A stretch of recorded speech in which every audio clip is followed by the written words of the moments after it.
Super star Rajinikanth அவர்கள் கூலி திரைப்படத்தை தொடர்ந்து ஜெயிலர் 2 படத்தில் நடித்துட்டு வர்றார்.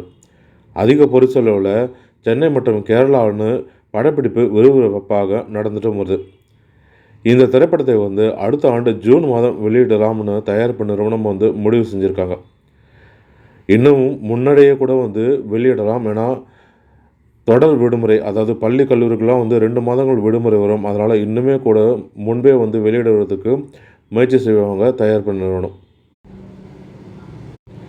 ஜெயிலர் 2 படத்துக்கு பிறகு ரஜினிகாந்த் கமலஹாசன் இணைந்து நடிக்கும் படத்தோட பணிகள் துவங்கும்னு எதிர்பார்க்கப்பட்டது.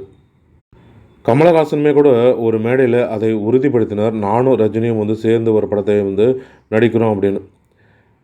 உடனே இந்த படத்தை லோகேஷ் கனகராஜ் தான் அந்த படத்தை இயக்க போகிறார் அப்படின்னு கூறப்பட்ட நிலையில் ரஜினியே தெளிவாக சொல்லிட்டார், லோகேஷ் கனகராஜ் கிடையாதுன்னு.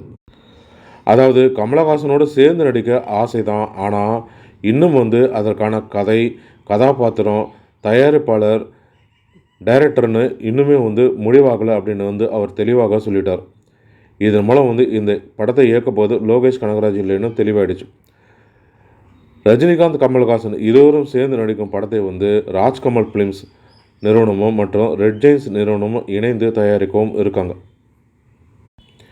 இதற்கிடையில் இமயமலை சென்று திரும்பிய ரஜினிகாந்த் அவர்கள் கமலோடு இணைந்து நடிக்கும் படத்தோட கதை மற்றும் இயக்குனர் இன்னும் முடிவாகணும். இந்த படத்துக்கு முன்பாக வேறு ஒரு படத்தில் நடிக்க முடிவு செய்திருக்காருன்னு தகவல்களும் வெளிவந்தது.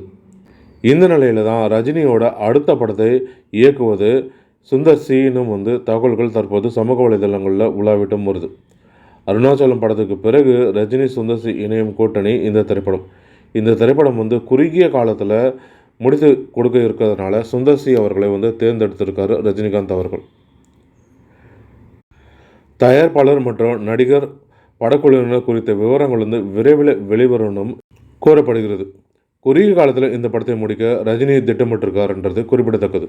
அது மட்டும் இல்லாமல் சூப்பர் ஸ்டார் ரஜினிகாந்த் அவர்களும் சுந்தர் சி அவர்களும் இணைந்து கிட்டத்தட்ட 30 ஆண்டுகளுக்கு பிறகு இணைகிறார்ன்றதும் குறிப்பிடத்தக்கது.